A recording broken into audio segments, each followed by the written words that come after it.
fiscal year 2023. We look forward to discussing how this budget request builds on the historic investments made by Congress in the Infrastructure Investment and Jobs Act. First, I want to note how far we've come in 1 year. At last year's budget hearing, we had no surface reauthorization. The Highway Trust Fund was near insolvency, and transportation sectors were reeling from COVID impacts. But today, thanks to you, President Biden, and members like Vice Chair Collins, we have a bipartisan 5-year surface reauthorization bill and a strong economy in recovery. The President's $142 billion budget request for the Department of Transportation is a modest 1.5% higher than the recently enacted Omnibus. I'm glad to see a sustained focus on addressing climate change. The request supports the PROTECT program for resiliency projects and the carbon reduction program to reduce emissions. It continues to build on the nation's electric vehicle infrastructure, and it advances research into alternative aviation fuels and stronger fuel economy standards, which will reduce carbon emissions by 2.5 billion metric tons. But that, of course, is not enough. To ensure that the DOT is not just the Department of Cars, this budget supports robust public transit investments, which will reduce carbon emissions and save commuters time and money, regardless of how they get around. The budget also provides significant increases for both the Federal Motor Carrier Safety Administration and the National Highway Traffic Safety Administration, which are timely, given the alarming increases in traffic fatalities. For the same reason, Mr. Secretary, I encourage you to accelerate the funding announcements for the Safe Streets and Roads for All grant programs to help communities reach the goal of 0 deaths on the nation's roadways. Through the bipartisan work of this committee and the IIJA, we have an opportunity to change the future of transportation.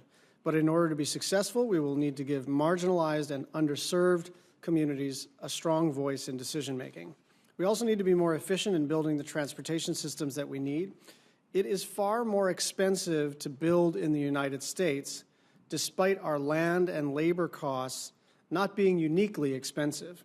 The Eno Center for Transportation, for example, reports that San Francisco's Central Subway costs $920 million per mile to build, compared to roughly $323 million per mile for a project in Copenhagen.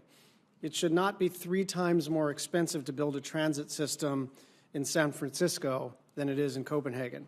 It is not clear to me that we understand all of the causes behind these cost differences. In some cases, NIMBYism, organized by vocal minorities of people, cause delays and increase costs. Further, at a federal level, it seems to me that there is a political bias that favors highway over transit investments. Statutory requirements for transit are more prescriptive and tend to carry a lower federal share for capital construction. I question if the legal structure we have in place is fair and balanced between these 2 modes of transportation. We need to admit that this is a real problem, figure out why it's happening, and do better. While the federal government has limited tools to do so, we need to use them where we can to help lower costs and financing costs and streamline the review process. And finally, all sectors are clearly concerned about the availability of an infrastructure workforce. This includes engineers and maintenance and construction crews, as well as staff at DOT that are empowered to solve problems and finish projects.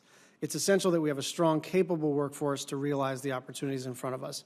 As chair, I intend to push harder to address climate change, improve transportation safety, and widen our view of transportation for all. And I look forward to working with the department on these priorities. Look forward to hearing from you, Mr. Secretary. And now I'll turn it to our great Vice Chair, Senator Collins. Thank you very much, Mr. Chairman. Good morning, Mr. Secretary. I'm pleased to join the chairman in welcoming Secretary Buttigieg to this subcommittee hearing to discuss the Department of Transportation's fiscal year 2023 budget request. It was just last month that the fiscal year 2022 THUD Appropriations Bill was signed into law. And I want to thank Chairman Schatz for working so closely with me and with other members of the committee in such a collaborative and bipartisan way. The fiscal year 22 Omnibus provided $103 billion for the Department of Transportation. It supports our nation's infrastructure by implementing the increased contract authority for the Infrastructure Investment and Jobs Act, which I helped to negotiate, and through robust funding for important programs. As we begin our work on fiscal year 23, it's important to note that there's not yet a budget agreement in place. Overall funding levels remain to be determined, along with the split between defense and non-defense spending, and there's not yet a resolution on policy riders. The administration's request for DOT is $105 billion of this amount. It includes $26.8 billion in discretionary resources, a slight decrease of $105 million below last year's level. The administration's budget request is in addition, as it should be, to the $37 billion provided by the infrastructure bill, and that brings the total budget request to $142 billion. As a member of the core bipartisan group of 10 senators who negotiated the bipartisan infrastructure bill, I was delighted that we were able to break through the partisan gridlock and pass a truly transformational package. I've long advocated for robust infrastructure investment, and I'm pleased that states will now be able to use these historic funding levels for long overdue repairs and improvements. And again, I would stress that the infrastructure bill was intended to supplement the funding provided annually through the appropriation process. Let me also be clear that the infrastructure bill did not include any provisions restricting states from using highway formula funding for certain types of projects, such as expansions. I think it's unfortunate that the administration has not followed congressional intent and has issued a memorandum that's created a lot of confusion among state DOTs. And because it appears to seek to discourage states from funding projects that add highway capacity. I believe so strongly in providing flexibility to our state departments of transportation, and I want to show you a truly extraordinary engineering feat that just occurred in the state of Maine. Last weekend, and I stress the word weekend, in Portland, Maine, a 60-year-old 4-lane highway bridge was replaced over the weekend. Work began on Friday night at 7 p.m., and I would have you, it's shown on the chart to my right, what it looked like on Friday and Saturday. And it began at 7 p.m. to remove the bridge, which runs over Veranda Street in Portland. On Saturday, crews completed the demolition and moved 2 new built bridge sections, which had been built alongside the existing highway, into place with a self-propelled modular transporter. The bridge, as you will see on my left, opened ahead of schedule shortly before 7 a.m. on Monday. This has never been done before. According to the Maine Department of Transportation, a more conventional bridge construction approach would have created traffic congestion and detours for 4 years, disrupting the approximately 53,000 motorists that use this portion of I-295 daily. Instead, it was done in a weekend. So I'm very proud of the Maine Department of Transportation and its partners, Chimbrow Corporation and Shaw Brothers, for pulling off what is truly an engineering feat. And if you look closely at the Monday 5:53 a.m. package, picture of the new bridge, you'll see it's not only in place, it's paved, it's painted, it's completely finished. And yet, on Friday night, it was just a big gap from the demolition. So the reason I take the time to go into that is, to me, that's why we need flexibility to allow that ingenuity, those engineering feats to take place. Turning to other issues, I'm pleased that the RAISE grant is in the bill and is well-funded. I've been a champion of that program since 2009, as well as infra grants, which are focused on freight corridors. Traditionally, there's a defined amount of funding for RAISE grants in the THUD bill. This budget, however, requests combined funding for RAISE with funding for new mega project grant programs, also known as MEGA. I do think that's rather ironic that that is the name of the program. Here's my concern about this approach, and I will be asking a question about this later. I'm worried about the impact on rural communities because under the MEGA program, half of the grants awarded must go to projects between $100 million and $500 million, and half the grants awarded must go to projects $500 million or greater in cost. So it's imperative that our rural communities not be shut out. According to the department's own statistics, 19% of Americans live in rural areas, but 68% of our nation's total lane miles are in rural areas. And rural volume per interstate lane mile grew 9% in rural areas, but only 1.1% in urban areas. I would also note the sad fact that the fatality rate on rural roads is almost 2 times higher than on our urban highways.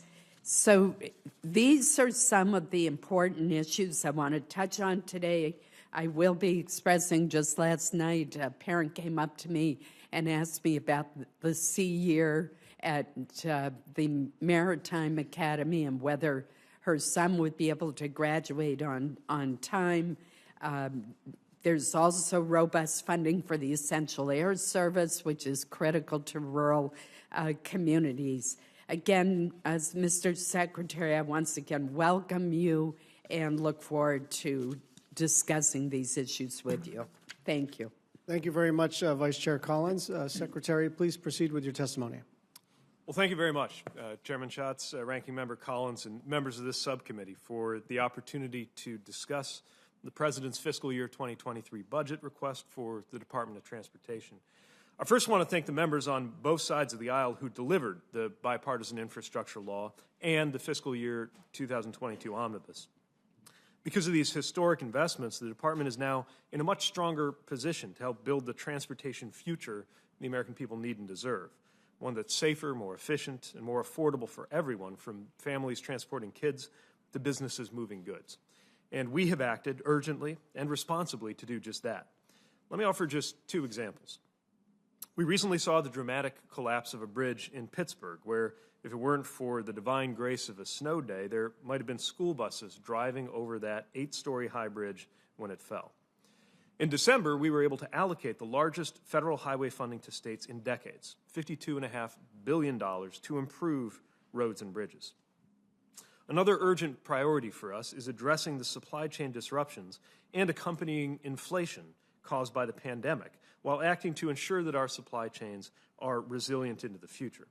The steps we're taking include efforts to support truck drivers, supplement inland ports, and modernize our port infrastructure, all to help move record volumes of goods more quickly and stem the rising costs of shipping. And it's paying off. A few weeks ago in Tell City, Indiana, I was able to see how our federal port investments will help increase shipments of pig iron through a small river port, supporting and securing jobs for over 1,000 people at a foundry a few miles away. And examples like that exist across the country. In fiscal year 23, we are now poised to build on this progress with the President's budget for the Department of Transportation that would total $142 billion, including $36.8 billion in advance appropriations provided by the bipartisan infrastructure law for that year. Let me give you a few highlights. Safety remains our top priority, and the budget includes funding to help address the crisis of deaths on America's roadways, as outlined in our National Roadway Safety Strategy. That includes $3 billion for the Highway Safety Improvement Program. With $4 billion for the RAISE and new MEGA program, we will support transportation projects that transform communities so that their residents no longer need to rely on bridge, tunnel, and port infrastructure that hasn't seen major updates in decades or even a century. With $23.6 billion for the Federal Aviation Administration, will further enhance aviation safety, combat the effects of aviation on the climate, and improve our nation's infrastructure. With $4.45 billion in capital investment grants, we'll advance 15 major transit projects that shorten commutes, increase access to jobs, and reduce congestion on the road for millions of Americans.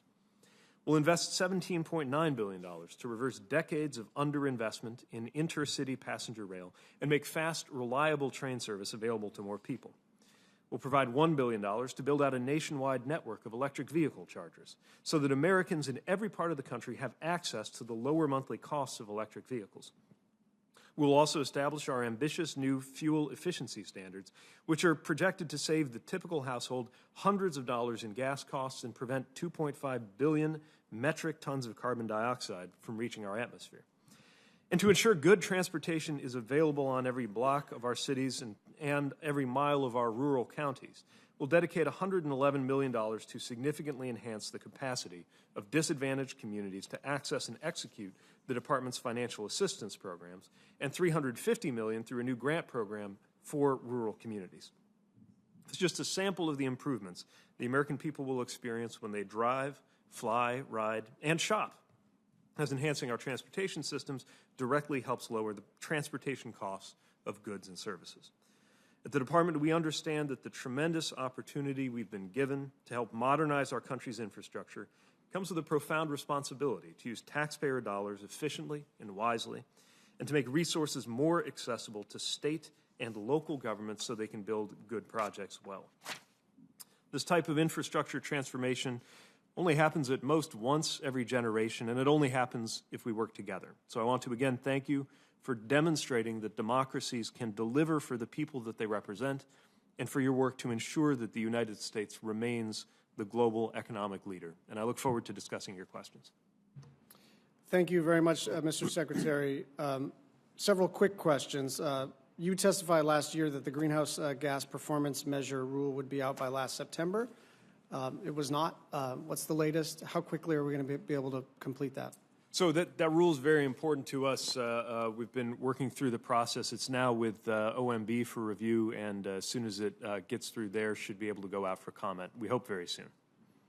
Thank you. Can you persuade me that net zero emissions in aviation is not a mirage? We don't view it as a mirage. We do view it as a more challenging sector to decarbonize than, for example, surface transportation.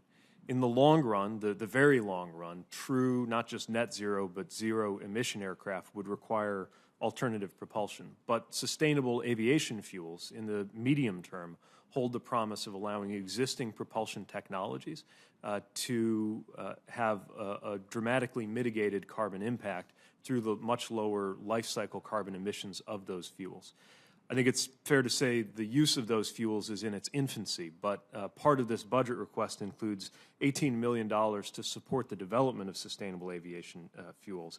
And there is also a sustainable aviation fuel grand challenge where our department, the Department of Energy, and the Department of Agriculture are collaborating to advance the development and the deployment of high-integrity sustainable aviation fuels, or SAF. So, Secretary, you and I have had another private conversation about this, and the only reason I mention it in this frame is that if we're really serious about climate action, we have to be really serious about climate action, which means we have to be honest about those sectors that are most difficult to decarbonize and figure out what to actually do about it, rather than in the sort of political context, pick a year that's sufficiently far out that none of us will be accountable for it, and imagine some technology will emerge in the meantime. Now, some of what we have to do on climate is exactly that, because I've seen what happened with the Hawaii Clean Energy Initiative. You set a course and the private sector will figure it out.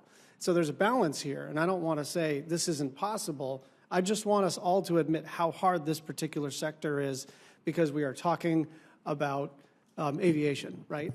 And that batteries don't really work for aviation, not in terms of long haul yet. Right. And, you know we can get green JP5 but not cheaply, and the scaling questions are very real. So I just want to give you permission, and I think all of us permission, to be like very hard-nosed about all this, because the planet is at stake, and we don't do anybody any favors on either side of the aisle by talking about something that may not be achievable, even in the way that we characterize it. So moving on. I mentioned earlier that NIMBYism is driving up development costs and slowing major infrastructure projects and TOD.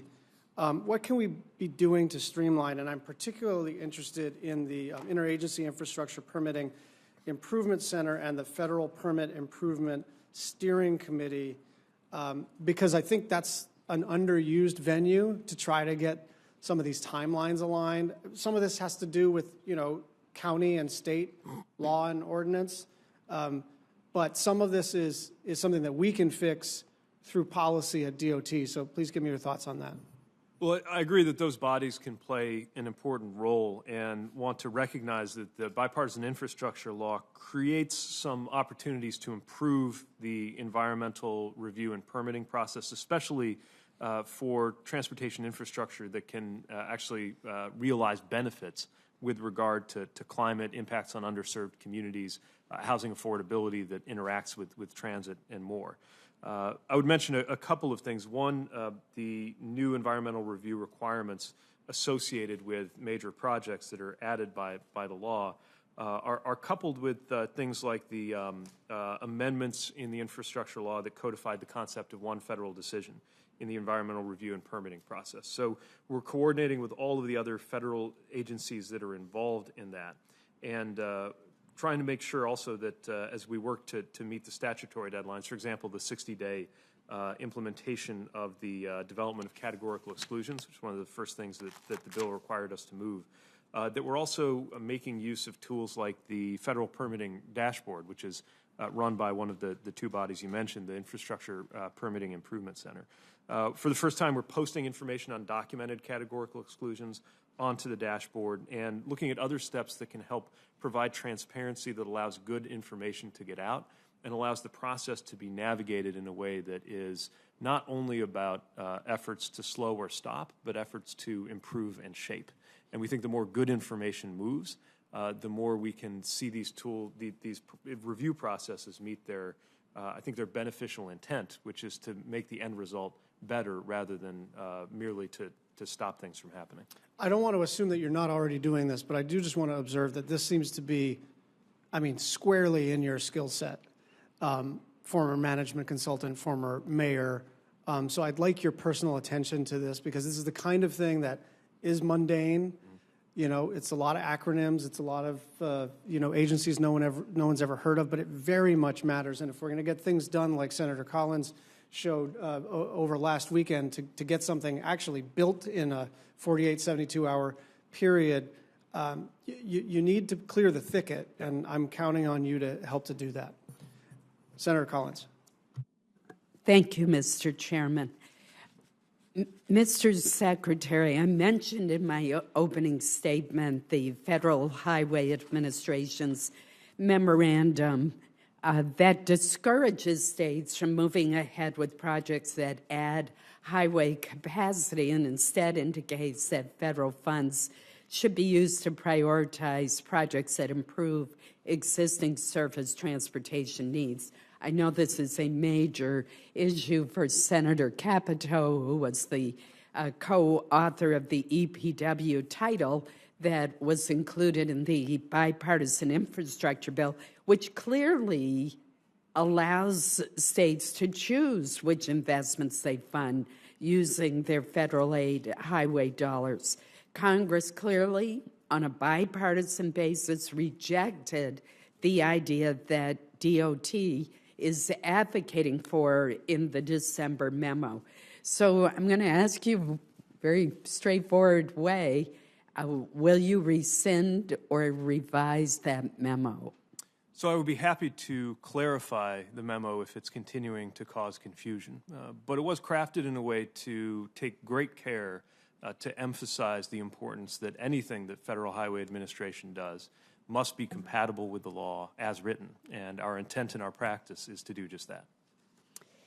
I think that clarification would be really helpful because I can assure you from talking to my colleagues and state commissioners that this guidance has created a lot of angst and concern, and it is in conflict with our intent.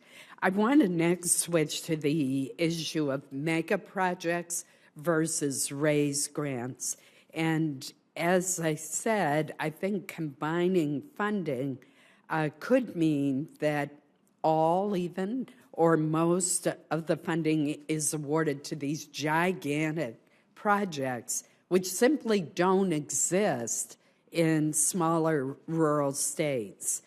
And so do you intend to allocate a certain percentage of raised grants to ensure that rural states and communities will be able to receive that funding as they have in the past?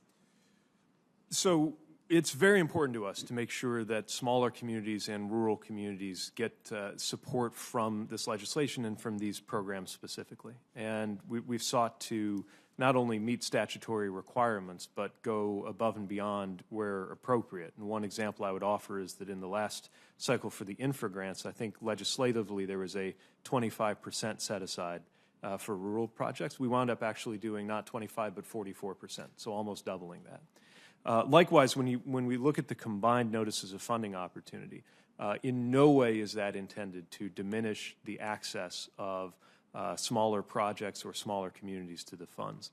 In fact, part of the spirit of why we're doing that is the recognition that it's often smaller communities or counties or transportation authorities that find it more difficult to navigate the multiplicity of federal programs and processes. And so with the same mentality that led to, for example, the Common College application, so that a parent wouldn't have to fill in the same zip code on 7 different pieces of paper, that we have some common processes that mean instead of back-to-back application cycles or perhaps a project that would qualify for multiple programs having to go through the motions repeatedly, that we roll that up and effectively streamline the process.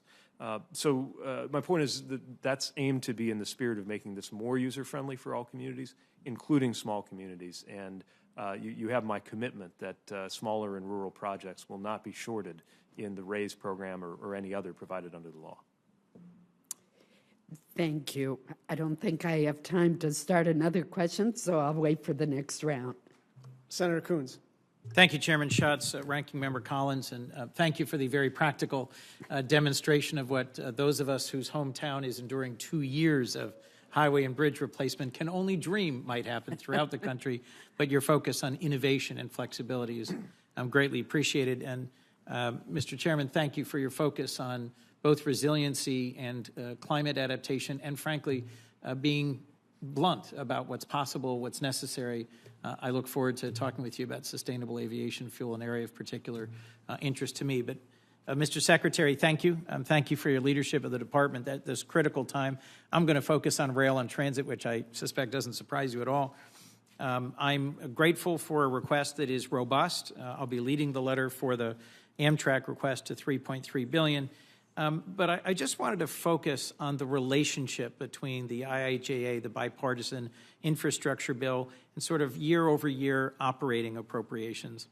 I think it's critical that the FRA move ahead with all deliberate speed. They are developing their project inventory. I understand a necessary first step.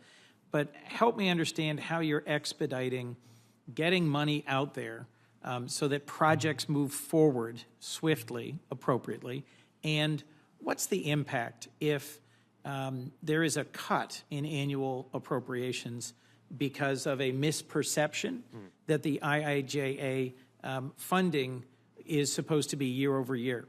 I understood it as addressing a long underfunded backlog of state of good repair maintenance issues, and we need both robust annual appropriations and these IIJA investments. Speak to that briefly, if you would. and then I have two more questions. Okay, I'll try to be brief then, and thank you for the opportunity to make clear that there is a distinction between these capital needs and the regular annual operating funds. And yes, the IIJA makes it possible to pursue long-needed improvements, the upgrades to facilities, including maintenance facilities, the acquisition of new rolling stock, which is urgently needed. Ultimately, the vision will call for the replacement of 1,000 locomotives and cars over the years.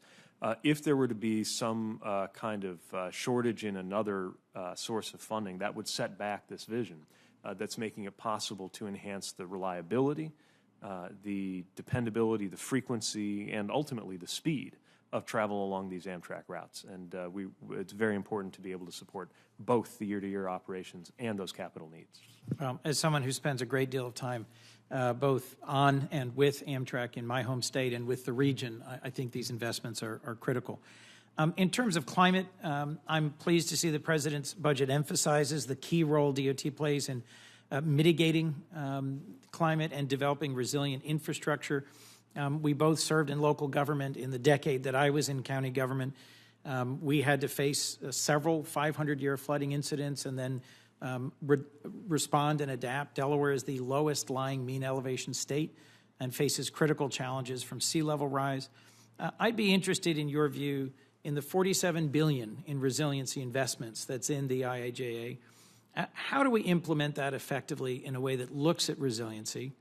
And I have a bipartisan bill with Senator Murkowski that would require a chief resiliency officer, as many states have done at the federal level, to help coordinate across agencies, and a resiliency plan across federal agencies, as many states have done. I'd be interested in your response to that.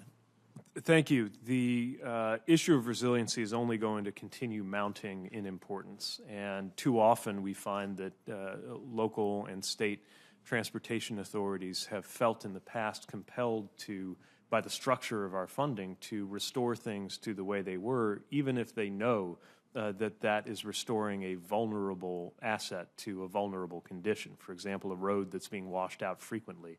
And perhaps the right answer is not to put it right back where and as it was, but to put it somewhere where it will be better protected.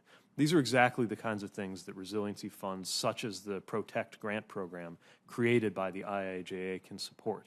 And while we are working within our department to make sure, in the context of the individual program management and then at a policy level, that we're paying attention to resiliency implications, would certainly welcome the chance to work with you in your office on being involved in any other structural approaches that would help us have an interagency level of coordination as well. Thank you.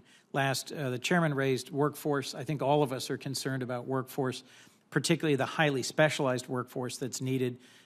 Delaware is home to two of Amtrak's major repair and maintenance shops. They have just restarted an apprenticeship program. I look forward to working with you and the chair and ranking member on workforce issues around transportation.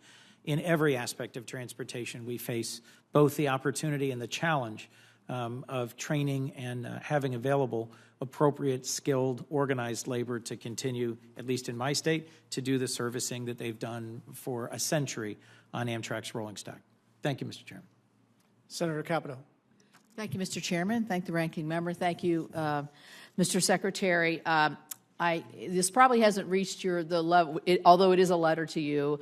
I didn't want to leave this opportunity unchecked. For me, Senator Manchin and David McKinley and I wrote you a letter just recently asking you to review and approve the interchange justification report for the Harmony Grove interchange on I-79 near Morgantown. It would really, safety is your priority. This is a safety issue because of the business park that is associated this, which is growing, and you know that's been difficult for us to be able to grow in our state. We're excited about the possibilities here, but it would take a lot of truck traffic out of those local areas. So I just want to put that on your radar screen again and hope you can take a look at that. Will do. Thank you. Thank you. Senator Collins mentioned the memo, the guidance memo that has caused a lot of consternation. You and I had a conversation about this and had several conversations about this. It still remains an issue. And I think the fact that you're stating that you put it's clear in the memo that you're going to do everything within the bounds of the law, you still are adding in as an anecdote there, and we don't need to debate this because we've already tried this, but in my view, you're putting your foot on the scale for certain types of projects rather than letting the states have the flexibility that they've enjoyed for so long. So I would say that it's not clear because we're still hearing from our DOTs. And also, my understanding is that not only do you have the memo from the December, but you've doubled down in terms of the same types of concepts going towards certain grant programs and other kinds of funding opportunities. So it is causing a lot of consternation. So what do you see over the next 3 to 6 months that you all are going to be putting out in terms of guidance? Is this going to be a consistent message through every program? And how are you finding DOTs are dealing with this? Because we're getting a lot of consternation. Well, I think the proof of the pudding is in the tasting. So the most important thing will be to ensure that there's clear communication and understanding as projects go out. You will continue to hear concepts mentioned in the memo promoted by the department because they're things we all agree on. For example, state of good repair. We will always promote state of good repair. I guess what I would say is we'll promote these concepts and continue to respect the flexibility that state departments enjoy and rightfully do under the law. To give you an example, if there is a conversation going on with a state DOT and they would like our input on where things are headed broadly in transportation policy around the country, of course we'll offer that. And often we have that dialogue either through AASHTO or with states individually. We also respect, recognize, and support that it is ultimately their call, within the boundaries of the law, of course, on how to apply formula funds. There's more departmental discretion, according to the law, in how discretionary programs are set up. And as you know, having crafted them, that may depend from program to program. But perhaps the best thing I can offer by way of clarity is this. If it is ever your impression that a specific project that is otherwise lawful, that a state seeks to pursue with formula dollars, is in any way being unreasonably or unnecessarily delayed or discouraged by the department, I would want to know that right away. And we can discuss it because anything that is lawful with formula funds is something that the states should be free to pursue. Appreciate that. And just another view on that, I think as Senator Collins, I call her Susan, so I keep calling, as Senator Collins referred, we specifically avoided these types of prioritizations when we formulated a bipartisan product. You know that. The House came out with a much more stringent, that looks very similar and actually is exactly the same language as what you have in your guidance materials. So, you know, I get it that it's how it tastes, but it's also in the eye of the beholder, and that's not the intention of that bill. That was supposed to be very specific. Lastly, I'll just say I'm disappointed, as I'm sure you are concerned, that we still don't have a nominee for our National Highway Administrator. We have all this money coming in. We don't have somebody that's even been nominated for that position. What are you hearing on this, and can you give us any hope that this is going to come to some kind of conclusion? So, yes, we recognize the importance and the urgency of the nomination. I will say that the team has been doing superb work, but it is always best to have leaders both nominated and confirmed, and welcome being able to work with you. So do you anticipate that there'll be a nominee soon? I don't have news to make, but certainly hope and anticipate that there will be a nominee soon. Well, we look forward to that. Thank you. Thank you, Senator. Senator Van Hollen. Thank you, Mr. Chairman. Welcome, Mr. Secretary. It's great to see you. And I just want to start by mentioning the Reconnecting Communities program. You and I have spoken about this in the past, and just a friendly reminder that the reason it ended up in the infrastructure bill was because of the Highway to Nowhere in West Baltimore. The Highway to Nowhere is a federal highway project that began in the 1960s. It was terminated before it was finished, but not before it divided a black community in West Baltimore and took thousands of homes. And I just want to highlight that because we introduced legislation here in the Congress on the Reconnected Communities bill because of West Baltimore, and that then found its way into the big bill. My understanding is that the department will be essentially putting out requests for proposals and guidance within the next, by early fall. Can you confirm that timeline, and do you have any specifics? Yes, certainly by the end of this fiscal year, we will seek to get that notice of funding opportunity out, and we're looking forward to doing it. We think it's a particularly important program within this infrastructure law. And I will tell you, since that made it into the law, we have heard from so many communities furnishing specific examples, some of which we hadn't heard about before. I see mayors' heads nodding every time I'm speaking to a group of mayors or community leaders about this issue, picturing their own example or analogy to the Highway of Nowhere to Nowhere example in Baltimore. It truly is all across the country. And so in addition to working to make sure the funds that you have provided are well used on flagship opportunities to reconnect where there has been division, our hope is that the process of getting communities thinking about that might also lead to some of them choosing to program dollars from other sources in ways that also have the benefit of reconnecting communities, and I think we'll see some of that too. Well, I appreciate that. You should know Baltimore City will be ready to submit their proposal for the Reconnecting Communities program the day the department makes an announcement, and we would love to have you come to West Baltimore just to announce the formation of the program. Just put that on your radar screen. The Maryland delegation collectively met with Mayor Landrieu, Mitch Landrieu, just earlier this week, and raised these issues with him as well. Let me ask you, Mr. Secretary, about the President's initiative, your initiative to improve the quality of jobs provided and make sure we have good wages by guaranteeing workforce protections under the Davis-Bacon Act. And supporting the creation of training programs for underrepresented workers in new and emerging industries, and strengthening the Made in America requirements.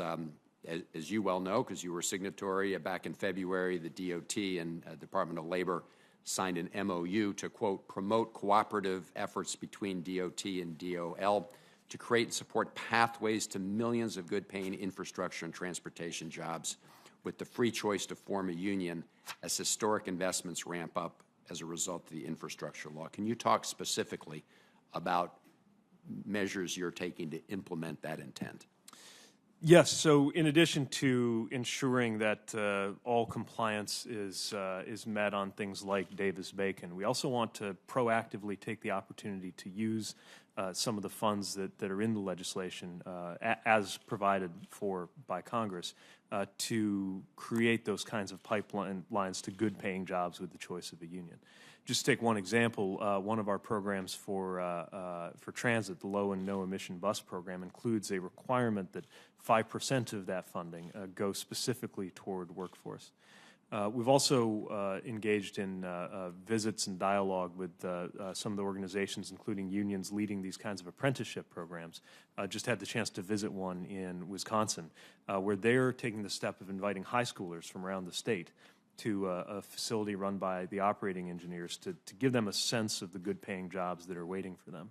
And visited a school in Brooklyn, a high school, where the students will emerge with about 2 years head start on an apprenticeship for jobs related to transit. This is not only important because it is the right thing to do from an equity perspective, to invite everybody to participate in these good-paying jobs, but also, frankly, because it will be necessary in order for us to deliver. The volume of work that we are undertaking as a country means that we cannot afford to leave any talent on the table. I appreciate that. I think all of us are hearing from our, engineers and construction firms about the need for this workforce, and so thank you for the efforts you're taking. Thank you, Mr. Chairman. Senator Murray. Thank you very much, Mr. Chairman. Welcome, Secretary Buttigieg. Great to see you again. Thanks for joining us, and thank you for all of your continued partnership. We all appreciate it. I have spoken to people in communities across Washington State who are really excited about the bipartisan infrastructure law, from the robust investments in the existing programs to fund priorities like the RAISE grants that I created way back in 2009, to brand new programs like the culvert removal and replacement program. Every community in my home state stands to benefit from different parts of the bipartisan infrastructure law, and we all are excited. I was also really thrilled to see the President's new budget lay out a very strategic plan for implementing the dozens of new grant programs and for ensuring set-asides for our communities that often struggle to access these federal funds, as well as technical assistance and support to help them get through that application process. So let me start with the question on the importance of salmon recovery in the Pacific Northwest. You and I have talked about this before. One of my top priorities in the bipartisan infrastructure law was dedicated funding for salmon recovery, fish passage, and habitat restoration. That law made some very important progress on that front, including $200 million in dedicated funding for each of the next 5 fiscal years to support that new culvert removal and replacement program. This is really an important priority for us, and I can't overstate it to you how important it is to the Pacific Northwest. The salmon are just foundational to Washington State's economy and our heritage and our tribal treaty obligations as well. So can you just talk to us a little bit about the progress that you and your staff are making towards getting this program up and running and the criteria you're going to be using to prioritize these applications for funding? Thank you. I certainly recognize the importance of this program to the regional and ultimately the national economy. And as you mentioned, there are advance appropriations of $200 million for fiscal 23 for this culverts grant program. And that's available for replacement or for removal or for repair of the culverts or weirs that could improve or restore passage for salmon and other anadromous fish. And there are other infrastructure investments that may be relevant and needed as well. So we are aiming to get the notice of funding opportunity out this summer. It is, of course, a novel program, and we want to make sure that we get it right the first time with input from regional stakeholders and recognizing the rural and tribal voices that will have a lot to say about this. And what we recognize also is that this is going to play a role in the recovery of endangered species and the restoration of habitats. So we will tune the criteria toward the concerns that led to the creation of this program in the first place, and very much looking forward to being able to first get that NOFO out and then begin making award announcements thereafter. Okay, great. Really appreciate that. Secondly, public transit. I am a huge believer in public transit. I actually ride the ferries a lot back in my home state of Washington. I can't get home without them. So I was really pleased to see the robust investment in capital investment grant program, and particularly the FTA's proposal to accelerate funding for 2 of our major sound transit projects.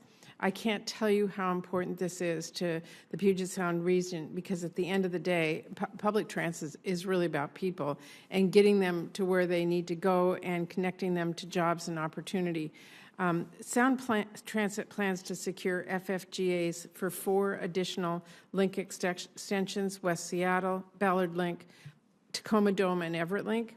And the proposed early SIG funding saves significant financing costs and also would complete FFGA appropriations closer to the opening of the service rather than years after construction is completed and revenue service has begun.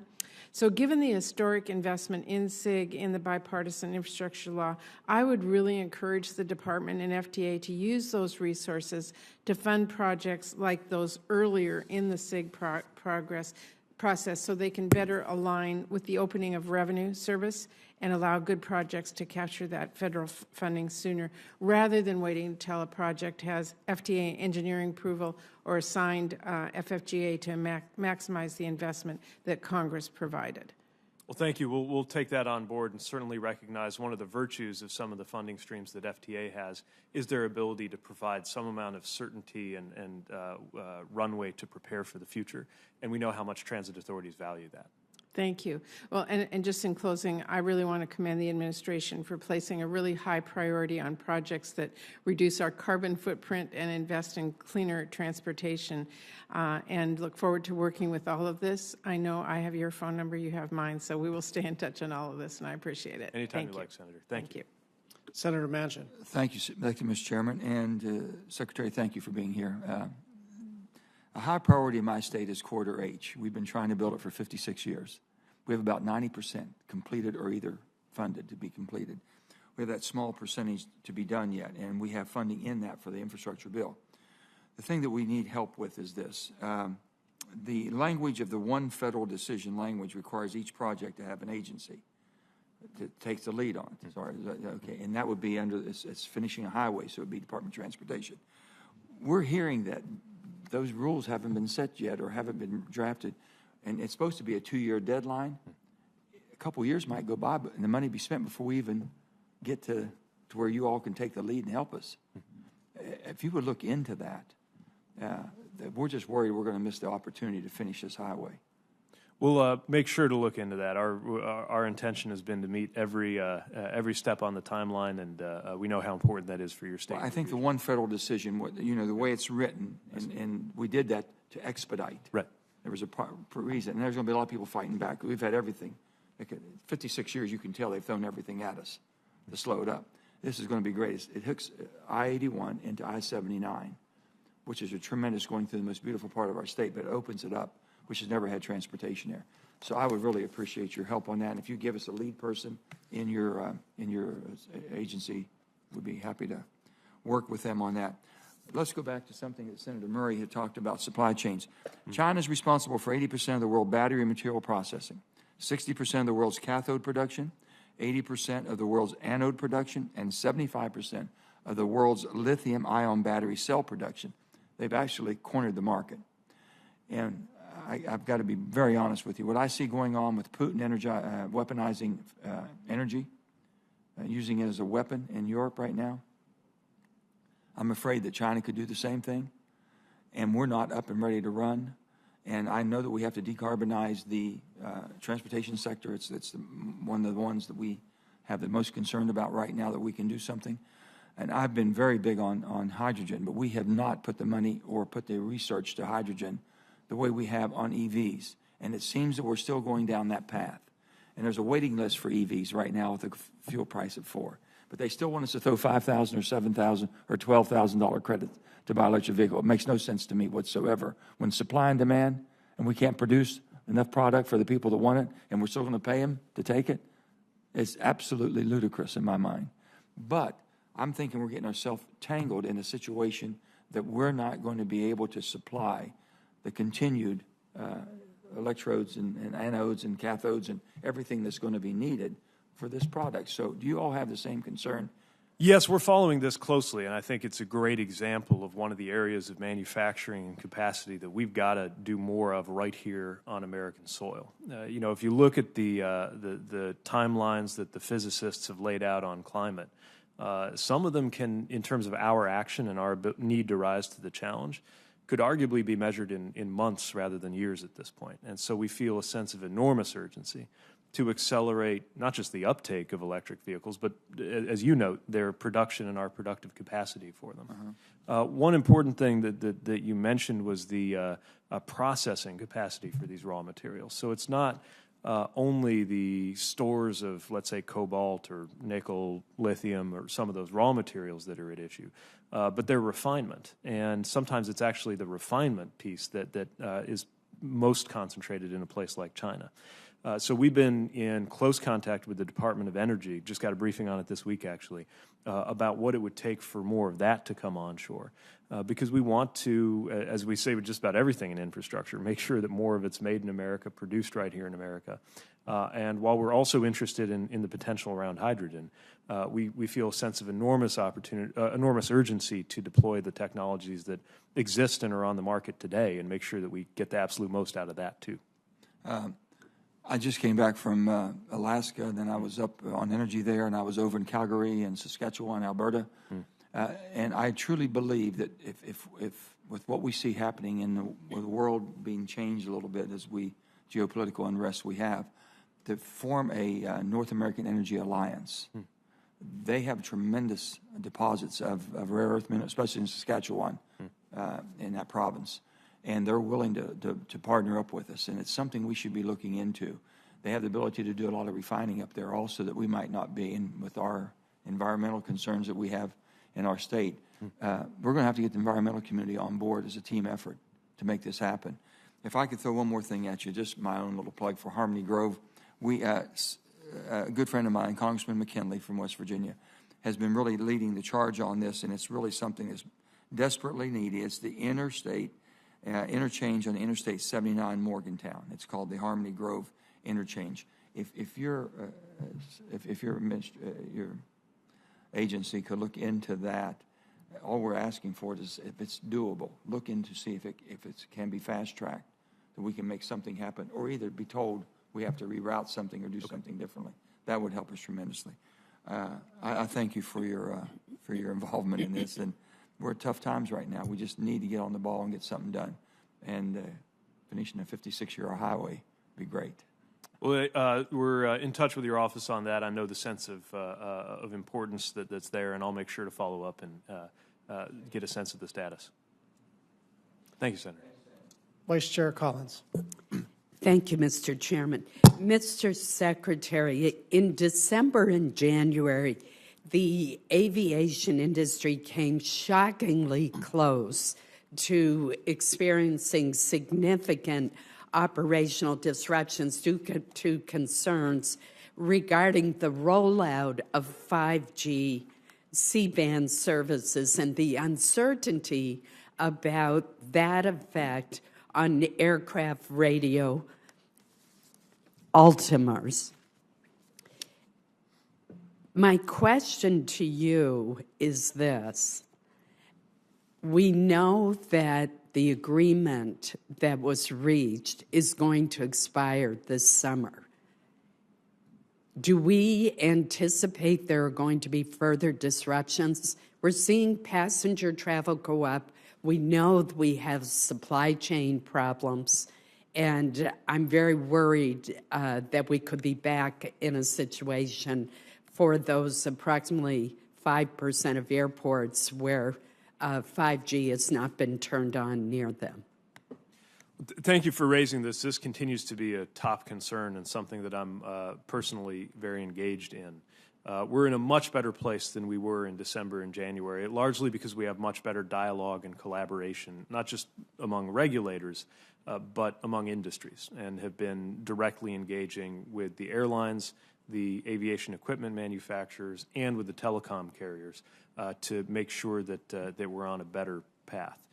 As you noted, the current voluntary agreement contemplates a delay or mitigation on the activation of some of these towers into the summer.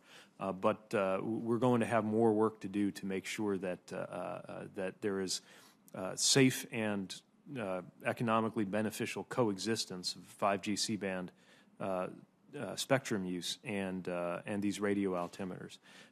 We are doing everything we can to pursue the technological solutions that I think will be the ultimate long-range fix for this, while in the meantime continuing to pursue and support the negotiated solutions, which I would note have really worked on a voluntary basis up to now, and I think that is a credit to the collaborative spirit that we were able to reach across industries and players, but has not been replaced by technological fix just yet, and won't be completely resolved by this summer. That is of concern, and I hope you will continue to push on that. Let me switch to a different issue. Over the past several years, this committee has appropriated funding for the replacement of the training vessels that are at the state maritime academies. They are rapidly reaching the end of their useful life. I have two questions related to them. First, with steel prices rising and supply chain disruptions, what is the outlook for ensuring that these much-needed vessels are delivered on time? So just as the price of a gallon of milk can be impacted by inflation, so can the cost of shipbuilding, and that's something that's very much a concern for us. I think that one benefit is the multi-year vision that has been laid out for these acquisitions will hopefully allow for some smoothing of the spiky nature of, for example, raw material and commodity prices that are involved in the construction. But it is something that we will monitor closely to try to ensure that those concerns around cost don't stand in the way of timely and on-budget delivery. We don't want to see a gap. Recently, it was brought to my attention that the first vessel of this sort, which is going to the State University of New York Maritime College, has a home port designation as Norfolk, Virginia, on the side of the ship, even though obviously SUNY's Maritime College is located in New York. Now, all of the current training vessels have on them the location of the school. And Maine Maritime Academy certainly wants to see Castine, Maine, not Norfolk, Virginia, on the side of the, or on the vessel. Each of our schools takes great pride in these ships, and really the head of these academies have been shocked to learn that there is a plan to label them all as if they're located in Virginia. What can we do to ensure that we follow the practice that we've always followed, and these vessels have the location of the Maritime Academy imprinted on them? So this issue was recently brought to my attention as well, and I know that there are many overlapping questions, both of custom and of law. I would be happy to continue to be in touch with your office and to work with you on this, because I know it's of great interest to the state academies, and I understand the importance of the issue. Thank you. Senator Braun, do you want a minute? Okay, my final two questions for you, Mr. Secretary, and let me just, I try not to be too effusive with praise. Sometimes I wish I were more effusive with praise, but I just have to say, your department, your team, just extraordinary. The way you've run this department, you are one of the best cabinet secretaries I've worked with, and I just wanted to appreciate you for that. Roadway fatalities, they're way up, 6.8% up. And I know you've made this a priority, and obviously IIJA made this a priority, and some of the bills that I've been introducing for years were essentially incorporated into the bipartisan infrastructure bill. But, safe streets for all and roads for all, that's all great. It's going to take a little bit of time. What do we do in the meantime? This is a really alarming trend, and more people are dying every year on the roads, and it's going in the opposite direction of the policy that you've set. That's exactly right, Chairman. One way of illustrating this is that the air crash in China, which grabbed world headlines for a few days, represents roughly how many Americans we lose every single day to roadway deaths. And I think if that happened in any other sector of transportation or the economy at all, we would be up in arms, and we should be up in arms. We recently released the National Roadway Safety Strategy, identifying short, medium, and long-term measures that can make a difference here, focused on safer vehicles, safer roads, safer drivers, safer speeds, and better post-crash care. And while some of those things are a matter of, for example, how an interchange or a crossing is designed, and of course, programs like Safe Roads and Streets for All can help go toward that. Some of this can also be addressed in the shorter term. With the return to the roads and more people on the road than we saw early in the pandemic, we're seeing less of some of the speeds that we saw then, but it would appear that there is a higher than ever rate of distracted driving. And that's one thing which might be susceptible to some technological approaches. For example, some cars now have equipment that reminds you if you're not paying attention, but also is a behavioral concern. And we want to use all of our resources and all of our partnerships, civil society partnerships, state departments of transportation, anyone else that we have reached to, as called for in the national strategy. So do we have the data? I just want to ask you about the mobile phone thing, because it seems to me the sort of most obvious explanation for what's going on. Do we know it's that, or do we just have an intuition at this point? There are indications that this is playing a major role. I would like to gather more definite and hard data that we can use to, in a statistically valid way, define Sure. how much of the share of the problem that it is. Right, but I don't want this to be like climate where we're waiting for 99.8% scientific certainty when everybody pretty much knows what's happening.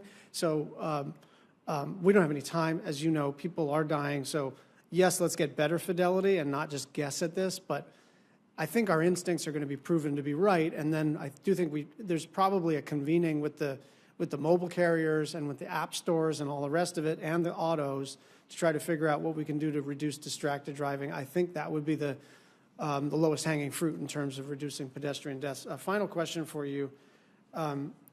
Given the requirements to establish the pilot program for rural and tribal infrastructure advancement that essentially provides the same TA, right? This isn't some new right. It's just saying to the extent that you're providing TA to rural communities and especially tribal communities. I'm really blessed for a number of reasons, but among them, I'm the chair of THUD, but also the chair of Indian Affairs. That means my two vice chairs are Susan and Lisa. I don't think anyone could be luckier, but it also means I have a particularly keen interest in Native communities and tribal communities, and they just don't get the TA. So I'm worried that we can set this policy, right? And yet your department, it's not that they're bad people who don't want to service tribal communities, it's just that you've got processes and procedures and relationships built over probably decades where they're just not, wouldn't even know where to start to implement this law. And unless someone's sort of standing over them saying, what are you doing to engage tribal communities, they may not even know that it's in the law. And so how are you going to see to it that this is implemented? So this is one of the reasons why we've really stepped up tribal consultation and engagement, not just through interagency processes where I'm proud to play a role on behalf of the department on the White House Council on Native American Affairs, but also directly in our office. Just yesterday in our office had a couple of groups of tribal leaders come through for precisely this reason. The truth is it takes capacity and resources to get access to federal resources. And we can do something about that, benefiting some of the most overburdened and underserved communities in the country, many of which are tribal, if we can only connect some of the dots to help ensure that they are aware of federal opportunities, that they can successfully apply for and successfully deploy them. And there's a compliance side on the back end where we need to be providing help too. So we're very conscious and cognizant of that and committed to making that part of our technical assistance agenda, knowing just how important that will be in Indian country and across rural communities that have often been bewildered to the point of non-engagement by the complexity of accessing federal funds. I will send you a follow-up letter on whichever letterhead we determine to be more influential. Senator Braun. Thank you, Mr. Chairman. Good to see you again, fellow Hoosier, Mr. Secretary. It's a big discussion, infrastructure in our state of Indiana, crossroads of America. Of course, I was in the legislature when we came up with that wonderful idea that everybody complained about, having skin in the game, the community crossings grants. I think that was 2016, and I'm sure South Bend took advantage of those, and it's been a really successful program. Now the big issue, I think, on any transportation project that involves the federal government, which is generally 80% of the funding, we kick in 20%. I'd love to see where you got engaging states that were willing to put more in, would maybe get preference on stuff, but inflation is by far the biggest issue we're dealing with.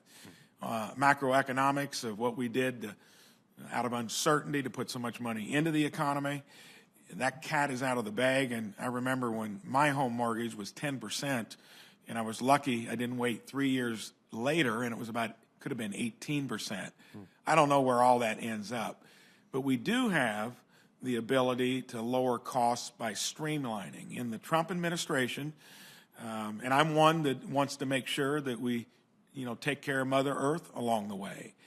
I just was scratching my head why, we had a rule recently through NEPA that is going to make it, in my mind, a little more complicated, is going to add to inflation.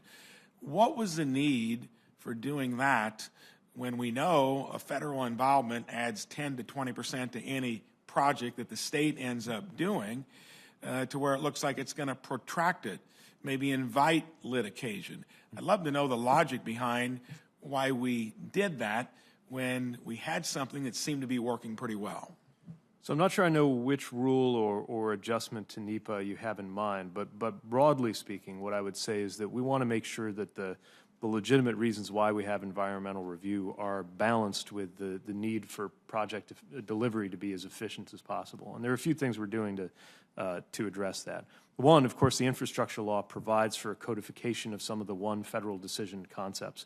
One of the first things that we did, one of the first time hacks that we worked to meet was a 60-day window to take a step related to categorical exclusions, for example, which of course allow things to move very quickly through that environmental process. And another thing we found is that if the law stands as it is, there are better and worse ways to navigate it. And so we're seeking to engage communities and project sponsors early in the process, knowing that some of their choices up front could mean all the difference between whether making it through an environmental process takes twice as long as it has to or happens as efficiently as it could.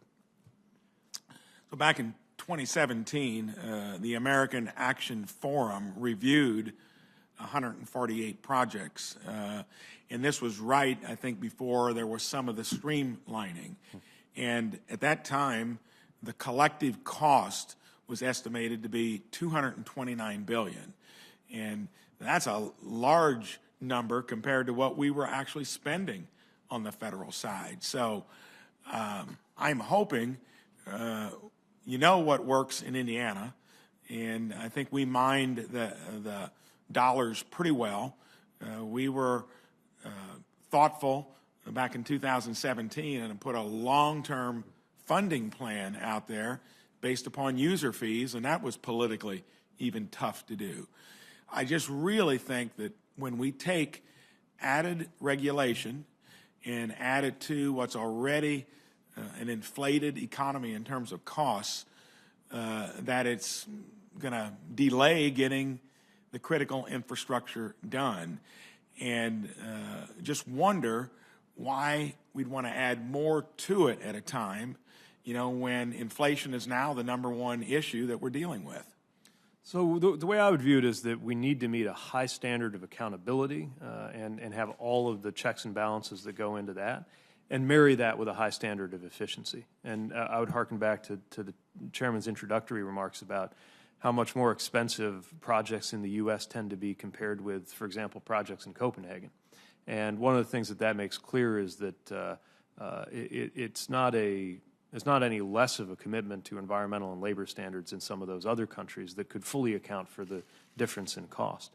But the bottom line is that America struggles to deliver major projects in infrastructure on time and on budget.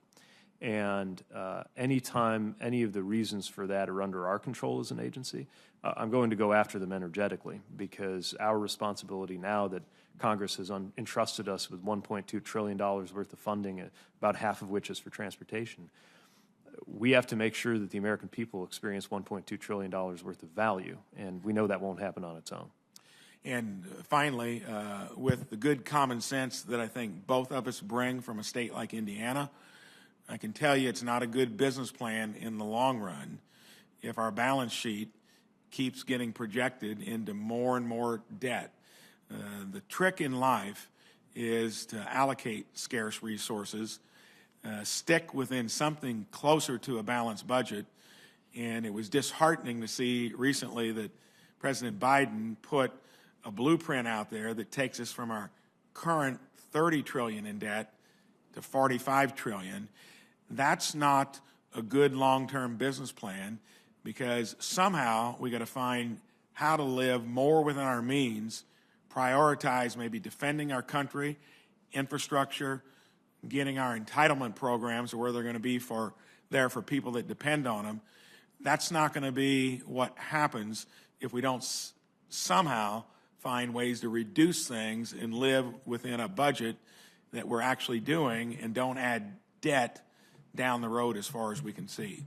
Good talking to you again. Likewise. Thank you. Senator Hoeven. Thank you, Mr. Chairman. Secretary, appreciate you being here today. Huge supply chain issues. Tell me, in your opinion, what are you doing to address the supply chain issues? Talk about why they're going to be effective, and in what time frame are they going to be effective? Well, thank you. Supply chain concerns are obviously one of the top things that are on our mind and that we're working on. And let me begin with what's been effective in the work that we've done since the President's executive order last February and the convenings that we held over the summer of last year. There are at least 3 dimensions of this on the freight mode side that are going to make a big difference: shipping, rail, and trucking. And we've assigned a number of actions against each category. One thing, for example, that made a big difference was working with the ports on measures that contributed to the 50% drop in long dwell containers at the ports of LA and Long Beach by taking steps to hold shippers accountable for those containers kind of sitting there and causing delays in the system. A big part of it also has been public-private conversations. Data sharing, we found, has been a big issue among those different modes. And so I want to applaud in particular the players, I think, who currently number about 18, ranging from the ports themselves to companies like True Value and Albertsons to shippers like FedEx and UPS, participating in our Flow program, which is gathering data that most Americans might assume is already shared between different steps in the supply chain, but actually isn't, leading to inefficiencies, which in turn increases shipping delays, shipping costs, and ultimately contributes to inflation. So these are some of the steps that we know are making a difference in the shorter term. For the longer term, we think the best thing we can do is to enhance the public infrastructure that private companies operate on as they move goods and freight across this country. And of course, that's why we're working so hard in the context of this budget request and throughout all of our activities to deliver on what's possible under the bipartisan infrastructure law. When are we going to see some of these supply chain problems ameliorate? I mean, talk in terms of specifics and timeframes in the near term, not the long term, because people are feeling that pain right now. Well, again, one thing we've already experienced is the reduction in long dwell containers. Another thing that we've seen is that if you look at the goods availability level in retail, they're more or less at pre-pandemic levels at this point. But we are still seeing a lot of pressure on the ability of supply and supply chains to keep up. I want to emphasize that's not because our ports, for example, are moving fewer goods. On the contrary, the goods movement, for example, through LA Long Beach, Q1 this year, was an all-time record high. So it's not that they're moving less, they're moving more. Trick is the demand is even greater than that and the supply can't keep up. I would break this into 2 categories. There's supply chains as such, goods movement in other words, and then there's just plain supply.